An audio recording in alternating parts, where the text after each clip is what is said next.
Yani kimki bo'lsa uyini oqtarib topish osonda. Shu e'tibor berilmaydi. Xarajatda kam, lekin hozir o'sha tufayli mushkullik ko'p. Shu mushkulni olish uchun oson oldini olish uchun hech qanday qiyinchilik yo'q. Faqat ozgina e'tibor. Takliflar chiqib chiqilgan.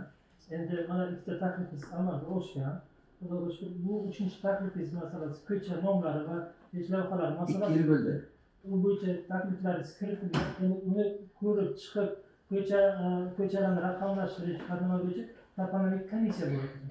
Deputatlari shahar tumanlar kengashi huzuridagi birinchi boshlanadi mahallalardan, mahallalardan keyin xalq deputatlari kengashiga taklifni kiritadigan va ko'rib chiqadigan toponomik komissiyaga yo'naltirilgan. Toponomik komissiya ko'rib chiqib, o'shalarni raqamlashtirish, o'shalarga nom berish, nomni o'zgartirish bo'yicha ishlab turibdi.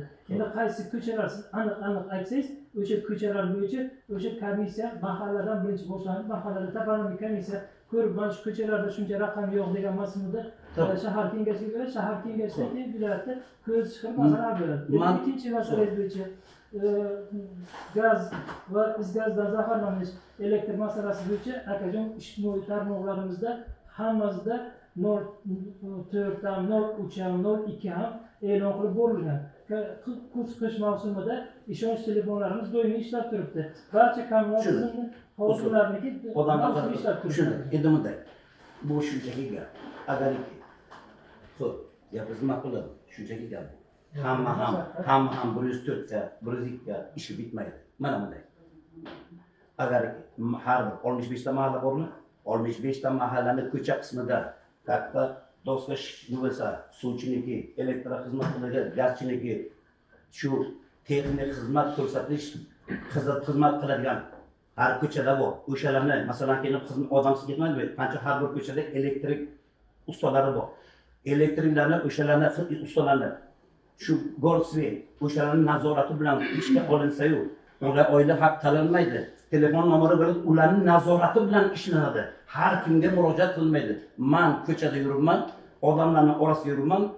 Odamlar murojaat qiladigan hamma 104 ga murojaat qilmaydi. 104 ga murojaat qilsam, odam soni yetmaydi murojaat qilishga. Agarki ko'chada yozilgan bo'lsa telefon nomerlari, hamma boradi mahalla, o'zini mahallasidan o'zini ishini bitkazadi. Biz savolingizga javob beramiz. Shahar hokimiyatining masalasi, sizayotgan masalalar hammasi. Ben siz bilan uchrashganda 1, 2, 3 hammasini bitta kartani ochib qilamiz. Men sizga tushuntiraman. Bunisi ertaga bo'ladi, bunisini oldin qilish mumkin. Tamam. Xo'p. Gapni tushunmaymiz, odamlar qilib, men o'zim bilmadan kirdim. Xullas kalom, maqsadimiz siz bilan bir xizmat qilish, sizga har nima bir yordamchi, ko'makchi. Men bir narsa sizdan umidli o'zimdan nima qilish uchun emas. Faqat xizmat. Sizga katta rahmat. Ijobiy qabul qilsangiz, Yoshingiz nechida yoshingiz?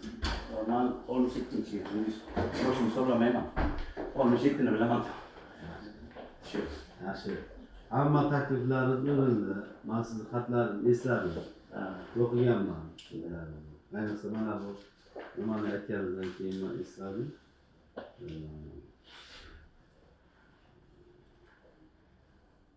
Har bir ko'cha, har bir uy nomi. Shunday. Tibbiyotda siz misol qilib Ana ketdingiz. shu. Nolishda misol. Shu. Mana esimda bor. To'g'ri mavzuni ko'targansiz.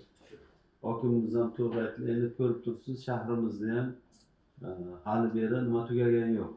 Buz tuzla qurib tugagani yo'q. Xudo xolasa shu yilning oxirlariga bir sal nafas olamiz. Ancha joylarimizni quramiz. U yoqda ham yangi markaz bo'ladi. Lekin o'sha tuyorda joylashgan ko'chalardan namuna tarqatsa boshlash kerak. Bu ot bilan tuyor bo'lmaydi. O'sha nomlarini qo'yib, keyin yettilikli familiyalarni, nomerlarini qo'yib va gaz, elektr nimani, telefon, dejurni telefonlarni qo'yib. Doska tarqatamiz. Ana shu. Chunki chet ellarda ham, masalan, Osiyo davlatlarida esimda yo'q. Menimcha Janubiy Koreyaga borganimizda katta baland uylar bor, 7, 8 uzoqdan ko'rinib turibdi. Bular shug'ullanamiz. Buni bir aql bilan, nima bilan g'oya bor. Endi unga erishish uchun bir did bilan ko'rish kerak. Buni yozing. Shu narsani aytdim. Xo'sh, 4-poliklinikadan bu tomon bo'lsa tomongacha. 1-Korzinka tomonidan tomon 25-marta Bodin yo'ligacha. Atigi bitta Berunli bizning maktab bor tamom. Donlar qurilyapti. Yana qurilyapti, qurildi. Qancha xalq kuch kerak. Endi ularning bolalari qayerda o'qiydi? Maktab, bog'cha yo'q. Rahmat, shuni ijobiy qabul qildingiz. Pet kollejni maktabga olib berdingiz. Lekin u kam. Buncha ertangi kun uchun bolalarni taqdiri o'qishligi uchun muammo keladi. Hozir ancha 25 da 35 da bolalardan berilgan. Yana vaqt nima biladi? 3 yil, 4 yil, 5 yildan keyin odamlar xalq o'smasa, o'qish joyiga muammo kelib chiqadi. Shuni muammoni o'ldirish uchun hozirdan bir joy ajratib maktab bo'lmoqcha qurilishi. Siz bosib yozavering taklifni. Men hech o'qiyveraman, o'zim o'qiyman. Ana xudoga yana bitta taklif qabul qilganmiz.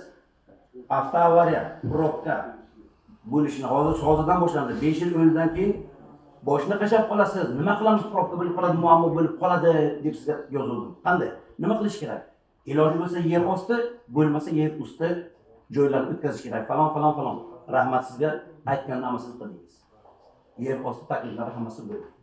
Bu sizga taklif ko'p 2 yildan beri sizga taklif qildim. Yozavering, charchamang. Faqat qabul qilsangiz xursand bo'laman. Men o'zim o'qiyman hatto. Gona.